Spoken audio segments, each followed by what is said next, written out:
Hello everyone, मेरा नाम है Devkumar Mandal and you are watching toppers guidance. तो हम लोग जो सिक्योर 70/70 सीरीज चला रहे थे, तो आज है उसका लेक्चर नंबर 7। हमको उम्मीद है कि इससे पहले आप लोग लेक्चर 1 से लेकर लेक्चर 6 तक देख चुके होंगे। देखिए, आज है आपका 14 दिसंबर 2023 और आज से आपका 12th का फिजिक्स का एग्जाम में और 64 डेज बाकी है। ठीक है, तो आज का आपका जो क्वेश्चन है ये रे ऑप्टिक्स चैप्टर से लिया गया क्वेश्चन है। लॉन्ग क्वेश्चन है, एग्जाम में ये 2014 में 2016 में आया है। 5 मार्क्स में ये क्वेश्चन आपका एग्जाम में पूछा जाता है, मतलब ये लॉन्ग आंसर टाइप क्वेश्चन है आपके लिए। देखिए क्वेश्चन क्या बोल रहा है, सुनिए। क्वेश्चन है कि for refraction at any curved surface establish the relation μ2 by b minus μ1 by u बराबर μ2 माइनस μ1 by क्या r। जहां पर नीचे लिख दिया है where terms have their usual meaning। यहां पर μ2 मतलब क्या, डेंसर मीडियम का रिफ्रैक्टिव इंडेक्स, μ1 मतलब क्या, रेयरर मीडियम का रिफ्रैक्टिव इंडेक्स, और r का मतलब क्या, रेडियस ऑफ कर्वेचर, और आपको मालूम है u का मतलब ऑब्जेक्ट डिस्टेंस होता है और v का मतलब क्या, इमेज डिस्टेंस होता है। ये question one of the most important question है। एक ये वाला क्वेश्चन इंपॉर्टेंट है और एक है अगला ही शायद लेक्चर में आएगा लेंस मेकर्स फॉर्मूला का डेरिवेशन, उसको भी करवाएंगे 1-2 लेक्चर के बाद में। ठीक है, देखिए आज को इसको हम लोग समझते हैं और ये सब क्वेश्चन हम लोग डेली लेक्चर को देख के नोट भी करते रहिएगा कॉपी में, और उसको अच्छा से उसी दिन के अंदर में प्रैक्टिस करके अच्छा से मेमोराइज भी कर लीजिएगा, ताकि एग्जाम में जब भी ये सब क्वेश्चन आएगा इस टाइप का, तब उसको आराम से सॉल्व कर सकते हैं, आराम से लिख सकते हैं। देखिए तो इसमें बोला है, देखिए क्वेश्चन का लैंग्वेज अगर देखिएगा, refraction at any curved surface, ये आप कनकेव के लिए भी प्रूव कर सकते हैं और कन्वेक्स के लिए भी प्रूव कर सकते हैं। हम इसमें कन्वेक्स के लिए प्रूव किए हैं, आप किसी में भी दिखा सकते हैं, कोई दिक्कत नहीं। कनकेव में भी कीजिएगा, सेम आपको फॉर्मूला देखने को मिलेगा। ठीक है, तो कन्वेक्स में हम देखिए करके दिखाते हैं, सुविधा होगा इसमें, बहुत जल्दी समझ में आपको आ जाएगा। वो देखिए हेडिंग लिखा हुआ है कि refraction through a convex spherical refracting surface. जैसे यहां देखिएगा तो ये आपका कोई कन्वेक्स सरफेस है, ये डेंसर मीडियम है कोई, ठीक है, और इसका रिफ्रैक्टिव इंडेक्स कितना माने हैं, μ2 माने हैं। ये बाहर में कोई भी रेयर मीडियम है, इसका रिफ्रैक्टिव इंडेक्स कितना है, μ1 है। आपको मालूम है कि जो डेंसर मीडियम होता है इसका रिफ्रैक्टिव इंडेक्स ज्यादा होता है, किससे, रेयर मीडियम से। ये आपके पास कोई पॉइंट ऑब्जेक्ट है जिसको हम लोग प्रिंसिपल एक्सिस के ऊपर रखे हैं, तो यहां से कोई रे ऑफ लाइट ऐसा करके गया इस टाइप से, ये हो गया इंसिडेंट रे। ठीक, अब देखिए ये अगर मीडियम चेंज नहीं होता तो ये आपका सीधा इस टाइप से आगे बढ़ता, लेकिन चूंकि मीडियम चेंज हो रहा है, कैसा हो रहा है, rarer medium to denser medium जाना चाह रहा है, तो ये हो गया आपका पॉइंट ऑफ इंसिडेंस। इसके ऊपर डालना पड़ेगा आपको क्या, नॉर्मल। और आपको मालूम है जब भी स्फेरिकल सरफेस का बात होगा, उसका जो सेंटर ऑफ कर्वेचर होगा उससे जो हम लोग लाइन मिलाएंगे ना, वही उसके ऊपर क्या होगा, नॉर्मल होगा। सेंटर ऑफ कर्वेचर से उस पॉइंट को जब मिलाएंगे तो ये जो आपका डॉटेड लाइन से हम यहां पर दिखाए हैं, यही सरफेस के ऊपर क्या है, इस पॉइंट के ऊपर क्या है, नॉर्मल है। तो ये हो गया नॉर्मल, ये हो गया इंसिडेंट रे। अगर मीडियम चेंज नहीं होता तो ऐसा बढ़ता, लेकिन चूंकि मीडियम चेंज कर रहा है, कैसे जा रहा है, rare to denser, then it will bend क्या होगा, टुवर्ड्स द नॉर्मल। तो ये जो लाइट ऐसा जाना चाह रहा है वो इधर है नॉर्मल, ऐसे मुड़ जाएगा और ऐसा करके चला जाएगा, और ये आपका इस टाइप से ऐसा करके आगे बढ़ेगा। ये आपका क्या हो गया, रिफ्रैक्टेड रे। चूंकि हम लोग को इमेज को बनाने के लिए कम से कम 2 रे चाहिए, तो और एक रे आप लीजिए अलोंग द प्रिंसिपल एक्सिस। चूंकि प्रिंसिपल एक्सिस के थ्रू से कोई भी रे को अगर आप पास कराइएगा वो बिना डेविएशन का सीधा आपका आगे बढ़ जाएगा। तो ये ऐसा चला गया, ये पहला रिफ्रैक्टेड रे, ये दूसरा रिफ्रैक्टेड रे, दोनों इस पॉइंट पे एक्चुअली में इंटरसेक्ट कर रहा है, तो इमेज भी कहां बनेगा, इसी पॉइंट पे बनेगा। ओ का मतलब है ऑब्जेक्ट और आई का मतलब है क्या, इमेज। ठीक, आगे सुनिए, तो ये आपका इमेज बन गया। अब देखिए हम लोग को मालूम है कि ये चूंकि इंसिडेंट रे है और ये आपका पॉइंट ऑफ इंसिडेंस के ऊपर नॉर्मल है, इसके बीच का जो एंगल होता है ना, this angle is called as क्या, एंगल ऑफ इंसिडेंस आई। उसी तरह से ये आपका रिफ्रैक्टेड रे है और ये आपका पॉइंट ऑफ इंसिडेंस के ऊपर क्या है, नॉर्मल है। ठीक है, तो इसके बीच का जो ये वाला एंगल होगा, this angle is called as क्या, एंगल ऑफ रिफ्रैक्शन आर। तो यहां से आपको आई समझ में आ गया और आपको आर समझ में आ गया। अब देखिए आगे हम लोग यहां पर 3 एंगल को डिफाइन करेंगे। 3 एंगल कौन सा होगा, एक एंगल होगा थीटा, एक एंगल होगा अल्फा, एक एंगल होगा क्या, बीटा। ये सब नीचे नीचे लिखा हुआ है। हम इसको लिख के रख के क्यों एक्सप्लेन कर रहे हैं, ताकि आपका एग्जाम के पहले टाइम टाइम बच सके, इसीलिए अगर हम इसको लिख लिख के पढ़ाते हैं ना तो आपको फिर टाइम बहुत ज्यादा लगता है, इसलिए हम इसको पहले लिख के रखे हैं और फिर इसको हम अच्छा से एक्सप्लेन कर दे रहे हैं। देखिए ये एंगल थीटा क्या है, अल्फा क्या है, बीटा क्या है, ध्यान से सुनिएगा। थीटा का मतलब ये जो आपका नॉर्मल है जो कि सेंटर ऑफ कर्वेचर से टच करते हुए जा रहा है, उसके साथ प्रिंसिपल एक्सिस जितना एंगल बना रहा है उसको हम लोग क्या बोलेंगे, this angle is called as theta. Alpha क्या है कि ये जो आपका ऑब्जेक्ट है वहां से जो आपका रे ऑफ लाइट ऐसे करके निकल रहा है, इंसिडेंट रे आप बोल सकते हैं, उसके साथ प्रिंसिपल एक्सिस जितना एंगल बना रहा है, this angle is called as क्या, अल्फा। और सिमिलरली उसी तरह से बीटा क्या है कि ये जो आपका रिफ्रैक्टेड रे है, ठीक है, और ये जो आपका प्रिंसिपल एक्सिस है तो उसके बीच का जो ये वाला एंगल होगा, this angle is called as क्या, बीटा। तो थीटा मतलब आपका जो नॉर्मल है जो कि सेंटर ऑफ कर्वेचर से टच कर रहा है उसके साथ प्रिंसिपल एक्सिस का बनने वाला एंगल को हम लोग बोलते हैं क्या, थीटा।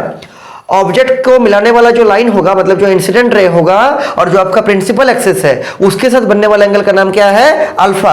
और इमेज को मिलाने वाला जो लाइन होगा मतलब जो आपका रिफ्रैक्टेड रे होगा और जो आपका प्रिंसिपल एक्सिस होगा उसके बीच में बनने वाला एंगल क्या हो गया, this angle is your beta. याद रहेगा। पहले देखिए इसको यहीं पर लिखे हैं, उसके बाद यहां से परपेंडिकुलर डालना है। हम लोग क्या किए हैं इसको देख लीजिए एक बार। हम लोग इस एन पॉइंट से, ठीक है, ये जो आपका क्या है पॉइंट ऑफ इंसिडेंस है, यहां से प्रिंसिपल एक्सिस के ऊपर एक डाले हैं क्या, परपेंडिकुलर, जिसका नाम दिए हैं एनएम, और उसका हाइट को किससे दिखाए हैं, स्मॉल एच से। क्यों दिखाए हैं, ताकि हम ट्रिगोनोमेट्री का फॉर्मूला को अच्छा से अप्लाई कर सके।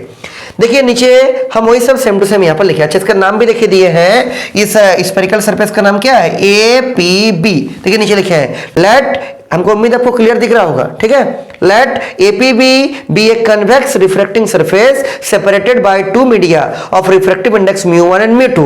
बाहर का मीडियम का रिफ्रैक्टिव इंडेक्स μ1 है जो आपका रेयर मीडियम है, और ये जो अंदर है जो आपका डेंसर मटेरियल है उसका रिफ्रैक्टिव इंडेक्स कितना है, μ2 है। मुझे लिख दिए हैं कि सच दैट μ2 ग्रेटर देन क्या, μ1। से मालूम चल रहा है अंदर वाला आपका डेंसर मीडियम है और बाहर वाला कौन सा मीडियम है, रेयर मीडियम है। अगर सुनिए इसी प्रिंसिपल एक्सिस के ऊपर में एक पॉइंट ऑब्जेक्ट लिए हैं O, वही नीचे यहां पर लिखे हैं देखिए, let O be the point object on the principal axis whose real image, और आपको दिख रहा होगा ये जो O आपका पॉइंट ऑब्जेक्ट है इसका रियल इमेज बन रहा कहां पर, इसी प्रिंसिपल एक्सिस के ऊपर में, किस पॉइंट में ना, I पॉइंट पर। I फॉर क्या, इमेज। अगर देखिए लिखे हैं यहां पर whose real image is formed at I after refraction from rare to denser medium. ये लाइट रेयर से डेंसर जा रहा है तो यहां पर आपका रियल इमेज का फॉर्मेशन हो रहा है कहां पर, आई वाला पॉइंट में। क्लियर होगा।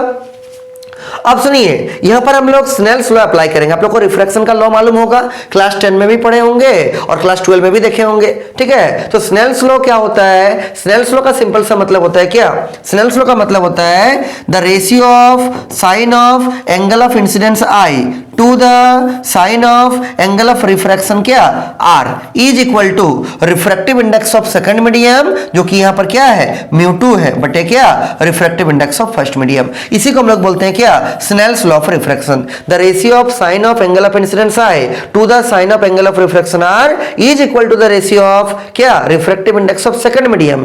सेकंड मीडियम का मतलब जहां पर रे ऑफ लाइट जा रहा है, फर्स्ट मीडियम का मतलब जहां से रे ऑफ लाइट आ रहा है, तो यह हो जाएगा आपका फर्स्ट मीडियम और ये अंदर वाला क्या हो जाएगा, सेकंड मीडियम। तो sine I by sine R किसके बराबर, refractive index of second medium. तो ये सेकंड मीडियम है, इसका रिफ्रैक्टिव इंडेक्स कितना होगा, μ2 बटे refractive index of first medium. ये फर्स्ट मीडियम है, इसका रिफ्रैक्टिव इंडेक्स कितना हो जाएगा, μ1। मतलब sine I by sine R बराबर μ2 बाय μ1। वही देखिए यहां पर नीचे में आपका लिखा हुआ है sine I by sine R बराबर μ2 बाय μ1। इसको हम लोग कर दिए क्या, इक्वेशन नंबर 1। अब इसके बाद आपका आराम से स्मूथली बन जाएगा। देखिए अब अगर इस कर्वेचर को देखिएगा जो आपका रिफ्रैक्टिंग सरफेस लिए है, इसका एपर्चर बहुत छोटा है, ठीक है। एपर्चर अगर बहुत छोटा होगा तो जो आपका साइन 0 डिग्री का वैल्यू आपको मालूम होता है कितना होता है, दिस इज 0। मतलब छोटा एंगल के लिए एंगल का वैल्यू उसके रिजल्ट के बराबर है। तो अगर साइन थीटा का वैल्यू थीटा होता है, साइन 0 का वैल्यू 0 होता है, तो साइन आई का वैल्यू कितना होगा, आई हो जाएगा। और छोटा एंगल के लिए ही साइन आर का वैल्यू भी किसके बराबर होगा, आर के बराबर। मतलब जहां पर साइन आई लिखा हुआ है वहां पर हम आराम से आई रख सकते हैं, जहां पर मेरा साइन आर लिखा हुआ है वहां पर हम आराम से क्या रख सकते हैं, आर। क्यों, क्योंकि जो एपर्चर है ना, एपर्चर का मतलब क्या, जो इफेक्टिव डायमीटर है इस रिफ्रैक्टिंग सरफेस का, ये बहुत छोटा है और छोटा एपर्चर के लिए साइन थीटा बराबर थीटा होता है। इसीलिए यहां पर जहां आपका साइन आई है वहां पर हम लोग आई रख देंगे जहां पर साइन आर है वहां पर क्या रख सकते हैं आराम से, आर रख देंगे। ठीक है, वही लिखे यहाँ पर, हेंस इक्वेशन 1 बिकम्स, ये वाला क्या हो जाएगा, sine I by sine R था तो आई बटे आर कर देंगे, और राइट हैंड साइड तो एज इट इज आपका बना रहेगा, इसमें कोई आपका चेंज नहीं होगा। अब क्रॉस मल्टीप्लाई कीजिए, देखिए कैसे क्रॉस मल्टीप्लाई कीजिएगा, तो इसको यहां लाइए, इसको यहां मल्टीप्लाई की, जानते होंगे आप मैथ में पढ़े हैं, तो म्यू1 इंटू आई बराबर क्या, म्यू2 इंटू आर हो जाएगा। अगर आप इसको क्रॉस मल्टीप्लाई कीजिएगा तो म्यू1 इंटू आई बराबर क्या हो जाएगा, म्यू2 इंटू आर हो जाएगा। This is our equation number 2।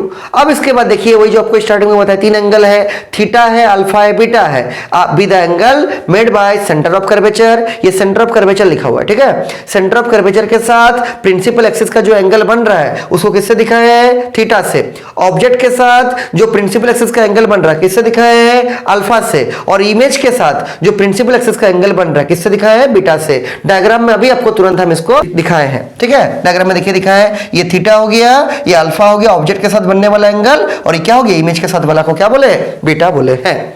आगे सुनिए, तो देखिए क्या कर सकते हैं हम लोग। अच्छा, इसके बाद दो ट्रायंगल आपको देखना होगा, एक ट्रायंगल ONC, एक ट्रायंगल INC। कहां है ट्रायंगल, तो डायग्राम में फिर से चलते हैं, यहां देखिए ट्रायंगल यहां पर है। पहला ट्रायंगल देखिए ये वाला this is O, this is N and this is C, ये वाला अगर ट्रायंगल को देखिएगा। अब आप लोग ट्रायंगल में पढ़े हैं कि sum of internal angle is equal to external angle, तो इस ट्रायंगल में ONC में ये वाला एंगल और ये वाला एंगल आपका इंटरनल एंगल होगा, तो हम क्या लिख सकते हैं कि in triangle ONC this plus this मतलब alpha plus theta is equal to क्या हो जाएगा, इस ट्रायंगल का एक्सटर्नल एंगल कौन है, आंसर है आई, इज इक्वल टू आपका आई हो जाएगा। तो आपको यहां से आई मिल गया कितना, I will be equal to alpha plus क्या, थीटा। क्योंकि इन दोनों ये वाला पूरा ट्रायंगल का ये दोनों आपका इंटरनल एंगल होगा, इंटरनल एंगल का सम उसके एक्सटर्नल एंगल के वैल्यू के बराबर होगा। ये आपका इक्वेशन बन गया।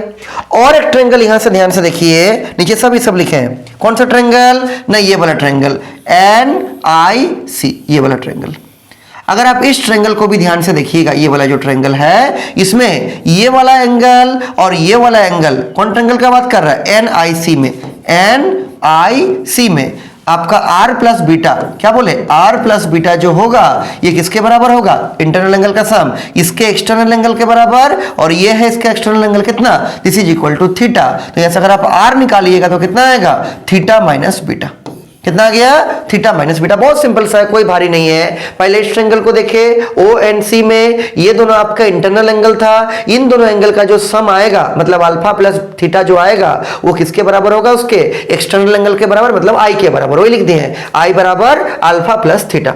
अगर आप इस ट्रायंगल में देखिएगा जिसको हम यहाँ पर हरा रंग से दिखाए हैं, जिसका नाम है NIC या बोलिए CNI या बोलिए ICN, कुछ भी बोल सकते हैं, इसमें ये दोनों आपका इंटरनल एंगल होगा, तो R plus beta will be equal to क्या, will be equal to external angle, और ये एक्सटर्नल एंगल कितना है, थीटा, मतलब R plus beta will be equal to theta. तो यहाँ से R निकाल दिए, बीटा को उधर भेज दिए, तो R बराबर कितना, थीटा माइनस बीटा हो गया। इन दोनों चीज को यूज करेंगे, देखिए हम लोग कहां पर, यहां पर, यह देखिए थीटा प्लस अल्फा बराबर आई लिखा हुआ है, और यहां से वही घुमा के लिखे हैं, आई बराबर थीटा प्लस अल्फा, और सेकंड एंगल कौन सा, INC वाला, तो यहां पर R प्लस बीटा बराबर थीटा था, तो R बराबर कितना, थीटा माइनस बीटा आपका हो जाएगा। क्लियर है। अब देखिए ये वाला जो I का वैल्यू आया थीटा प्लस अल्फा, और ये जो आपका R का वैल्यू आया थीटा माइनस बीटा, इन दोनों वैल्यू को इक्वेशन 2 में I और R की जगह पर पुट करेंगे। देखिए पुट करते हैं, हेंस इक्वेशन 2 बिकम्स, देखिए म्यू1 की जगह म्यू1 हो गया, और यहां पर जो आपका ये वाला आई है, इस आई को इसके जगह पर बैठा दिए, कितना, थीटा प्लस अल्फा, देखिए थीटा प्लस अल्फा डाल दिए, और म्यू2 के जगह पर एज इट इज म्यू2 है, और ये जो यहां पर लिखा हुआ R, इस R के जगह पर क्या डालेंगे, थीटा माइनस बीटा, इस को डाल दिए, थीटा माइनस बीटा को, और इसको लिख दिए। मतलब आई और R को निकाले हैं in terms of theta, alpha और बीटा, और इक्वेशन 2 में हम लोग सिंपली पुट कर दिए हैं। ठीक है, क्लियर होगा।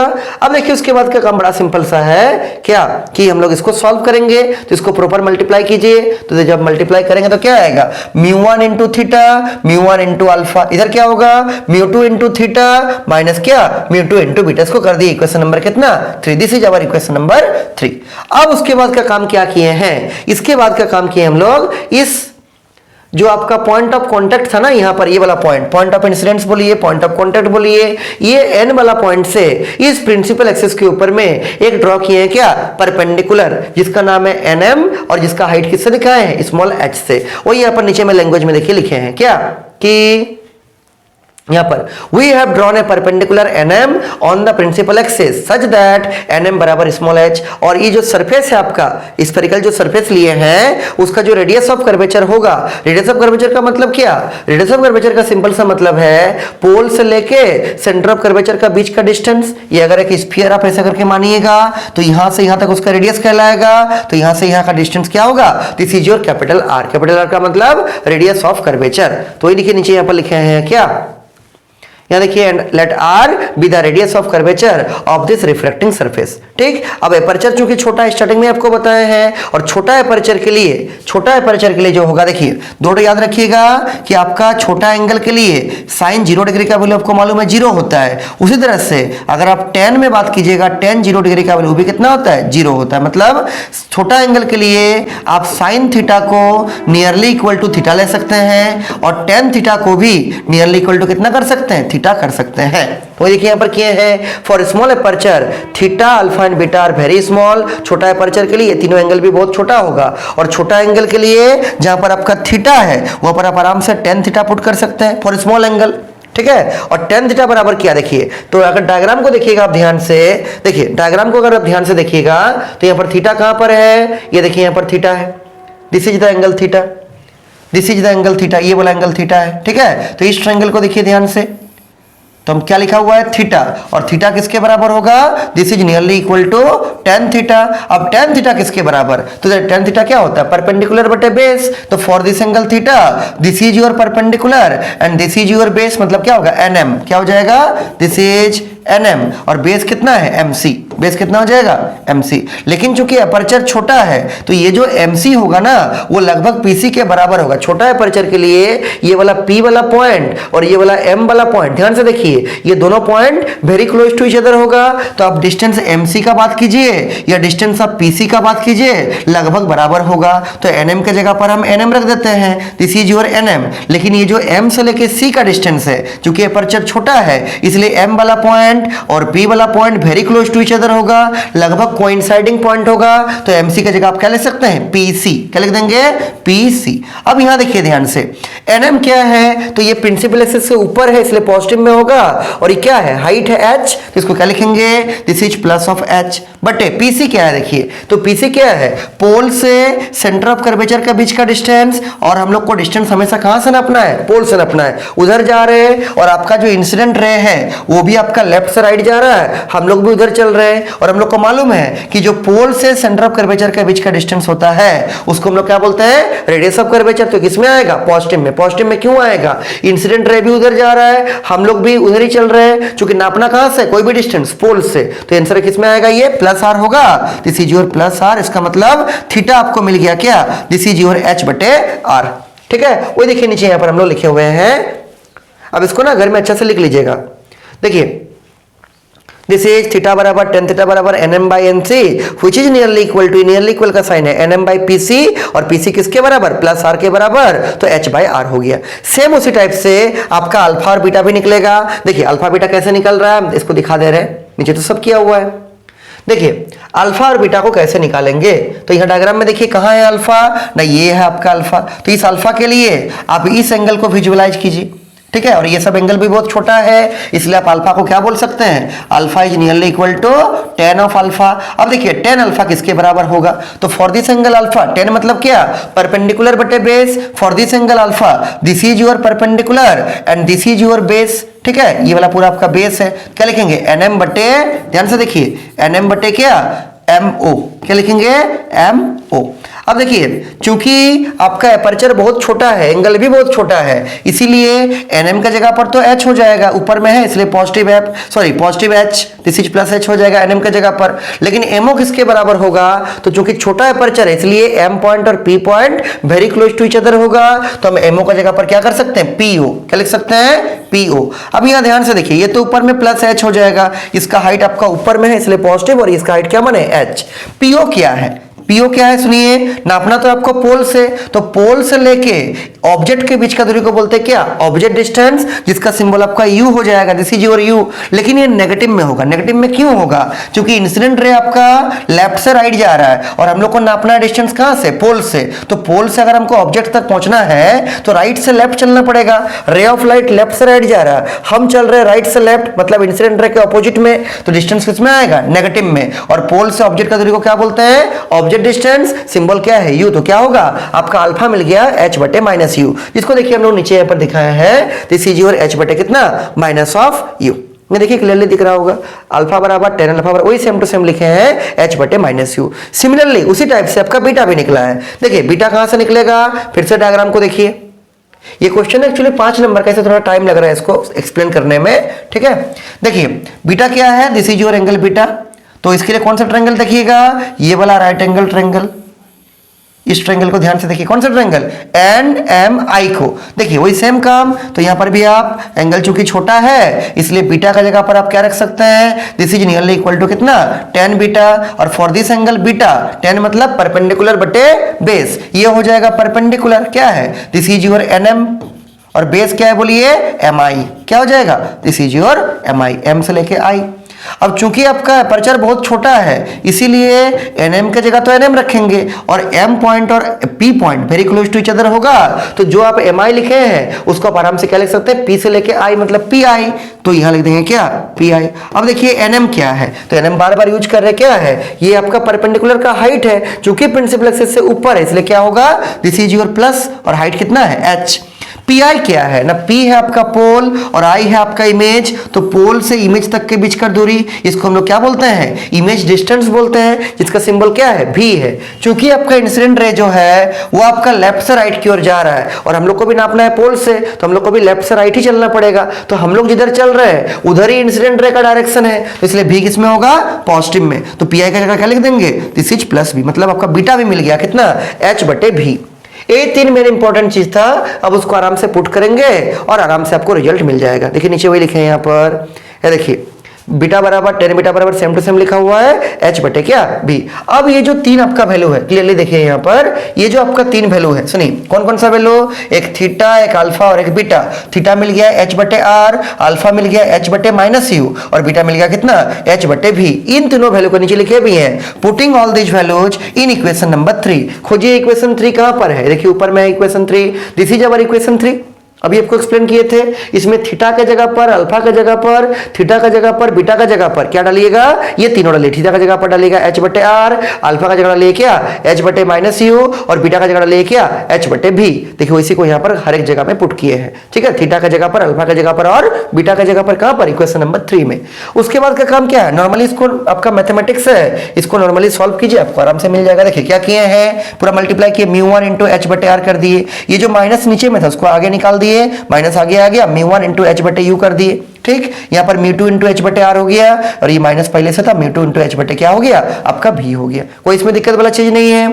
आगे सुनिए, अगला क्या किए हैं हम लोग, यहाँ पर r को एक साइड ले गए हैं, ठीक है। तो r को कैसे एक साइड लाइएगा, अच्छा इसी को ब्रैकेट हटा के पहले एक साथ लिख दिए सजा के पूरा, म्यू1 इंटू एच बटे आर, पूरा पूरी एक जगह पर अच्छा से लिख दिए इसको, ये सब ब्रैकेट को अच्छा से रिमूव कर दिए। उसके बाद क्या काम किया, r को एक जगह किए हैं, यहाँ पर पहले से आपका नीचे में r था, अब देखिए यहाँ पर नीचे में आपका r है, तो इसको एक काम किए हैं, इसको राइट हैंड साइड ले गए हैं, ये इधर में प्लस में था, उधर जाके क्या हो जाएगा माइनस, तो ये अपने जगह पर रह गया, समझिए ध्यान से, ये अपने जगह पर रह गया, और ये जो इसके आगे प्लस था लेफ्ट हैंड साइड में, इसको जैसे ही राइट हैंड साइड ले गए आगे में क्या आ गया, माइनस आ गया, क्या आ गया, माइनस आ गया। और उसी तरह से ये तो अपने जगह पर एज इट इज यहाँ पर बना हुआ है कि mu one into h by u, minus में था, ये माइनस में ही है एज इट इज। ये चीज तो यहाँ पर राइट हैंड साइड में माइनस में था, माइनस म्यू2 इंटू एच बटे भी, इसको जब बाएं साइड ला रहे हैं तो किसमें आएगा, प्लस में। वही देखिए यहाँ पर प्लस में, आगे कुछ नहीं मतलब क्या है, प्लस है, तो इसको इधर लेके आए तो प्लस में आ गया, और इसको उधर लेके आ गया तो किसमें आ गया,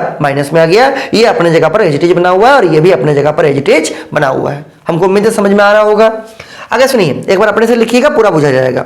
अगला देखिए क्या किए हैं, इन दोनों टर्म को अगर ध्यान से देखिएगा, इसमें भी h है और इसमें भी क्या है, h है, h को दोनों से कॉमन निकाल दीजिए बाहर, ठीक है। और यहां पर भी दोनों में क्या है, एच है, एच आपका क्या आ जाएगा, कॉमन आ जाएगा बाहर। तो ये जो एच कॉमन आया इस एच से कट जाएगा और क्या मिलेगा, mu two by v minus mu one by u बराबर mu two by r minus mu one by r. अच्छा यहां पर आर भी आपका कॉमन है, तो आर जब एलसीएम लीजिएगा आर आ जाएगा म्यू2 माइनस म्यू1 बाई आर। और यही तो आपको प्रूव करना है क्या, कि म्यू2 by v minus mu one by u बराबर म्यू2 माइनस म्यू1 बाई क्या, आर। और घुमा के अगर लिखिएगा तो क्या होगा, इसको इधर कर दीजिए, इसको उधर कर दीजिए, तो म्यू2 माइनस म्यू1 बाई आर बराबर mu two by v minus mu one by क्या, यू। कोई दिक्कत नहीं इसमें, यही आपका रिक्वायर्ड रिजल्ट है जो आपको प्रूफ करने के लिए बोला गया। नीचे यहां पर लिख दिए हैं, this formula gives the relation among mu one mu two u v r of a convex refracting surface. और ये जो फॉर्मूला है इसको हम लोग बोलचाल की भाषा में रिफ्रैक्शन फॉर्मूला भी बोलते हैं। याद रहेगा, तुमको उम्मीद है पूरा आपको समझ में आ गया होगा, ठीक है। तो इसको आप लोग अच्छा से कॉपी में लिख लीजिए, और अगर कुछ भी डाउट होगा हमको बोलिएगा, हम फिर से इसको एक्सप्लेन कर देंगे, ठीक है। और ये हम कन्वेक्स के लिए बताए हैं क्योंकि आपका जो क्वेश्चन है ना वो कोई भी कर्व सरफेस के लिए बोला है, ठीक है। तो कन्वेक्स के लिए आपको हम बता दिए, तो इसको आपको आराम से एग्जाम में लिख के आना है अगर एग्जाम में आएगा तो, ठीक है। ये 5 नंबर का आपका क्वेश्चन है। हमको उम्मीद आपको समझ में आ रहा होगा, ठीक है। फिर इसको यहीं रखते हैं, ठीक है।